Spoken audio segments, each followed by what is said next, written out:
What's up, guys? Welcome to Hero Bass, a place where we talk about bass gear, music related topics. My name is Norb. This beautiful Huskamo right here is Stanley.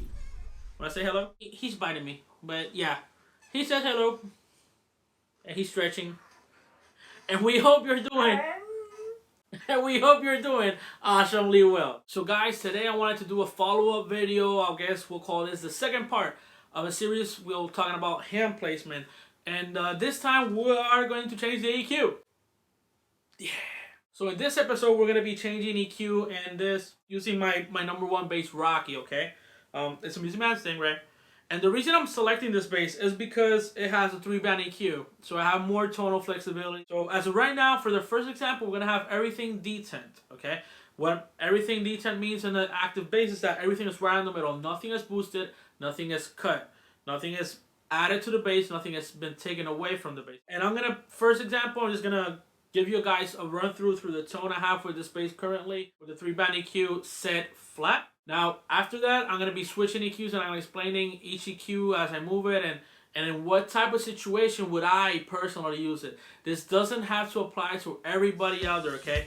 But just take your instrument, like I said in the first video, experiment with it.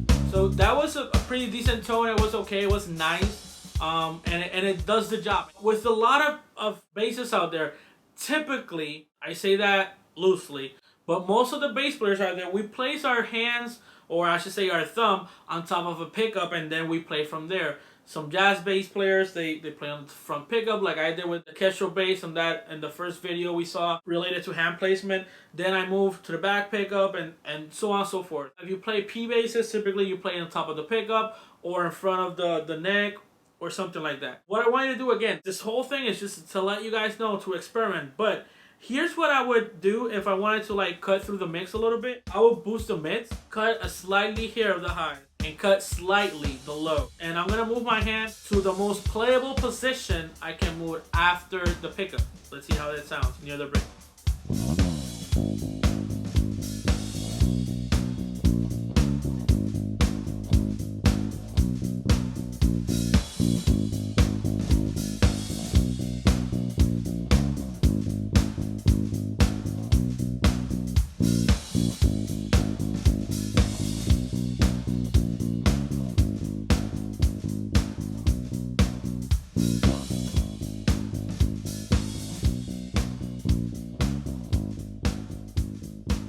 Now, that type of tone I would use if I wanted to cut a little bit through in the mix and stuff like that. So now I'm going to do the total opposite. Now I want to fit inside the mix where you can feel the bass, you can feel the chord changes and all that sort of thing, but I don't want to cut through that much, okay? So I will boost the lows significantly, bring the mids to detent, and I'll cut a little bit more of the highs, and I'm going to move my hand all the way on top of the neck, okay? I'm going to be playing on top of the neck. Let's see how that sounds.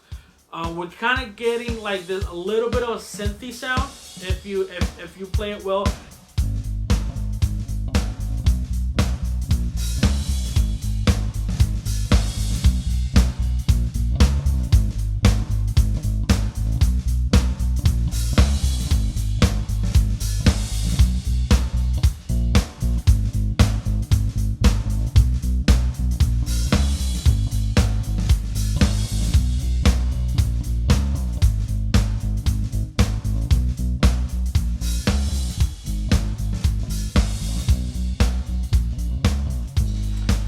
Okay, so with that example, we just saw that a lot of the low end is still very present there. It's still very just moving through as we play along. The good thing about that is that if you have like an octave pedal, and I mentioned this before, or you have a different type of pedal that works well and it has a lot of low end or something like that, this is gonna work immensely. This time I'm thinking about I'm gonna play a very up-tempo chorus or something like that.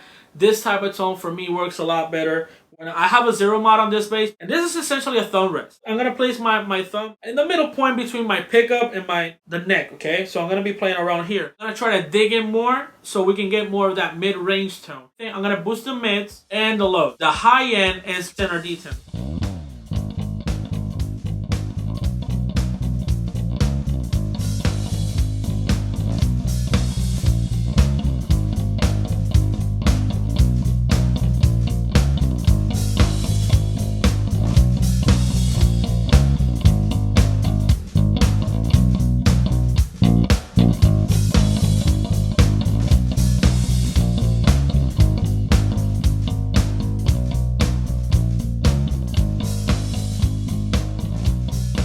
Now with that type of sound, essentially what I'm doing is I'm digging more in the strings just to get a little bit more feel of a drive. By digging in more, you get more volume. Let's take this up a notch and let's play a really simple slap line. And this time for a slap tone, if you listen to a lot of bass players that play a lot of slap, typically they have a smiley EQ, and that essentially what means is that we cut the mids, we boost the highs a little bit, and we boost the lows.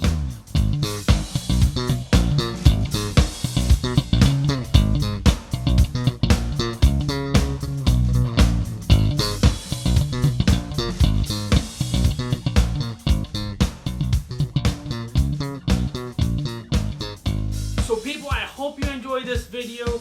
And again, the one thing I want to show you about all this stuff is to experiment with your instrument. Get to understand your instrument and what you can accomplish with it. Hand placement is extremely essential. Again, experiment, move your hand around. Try to get as a variety of different tones you can get from it. With that being said, thank you for checking out this video and supporting this channel. If you like this type of content, please hit that like button, hit that subscribe button as well, hit that notifications button so you can be notified every single time we make a video. I thank you all from the bottom of my heart. Don't forget to check us out in all our other social medias, Facebook, Instagram, and Twitter, and we will see you guys in the next one.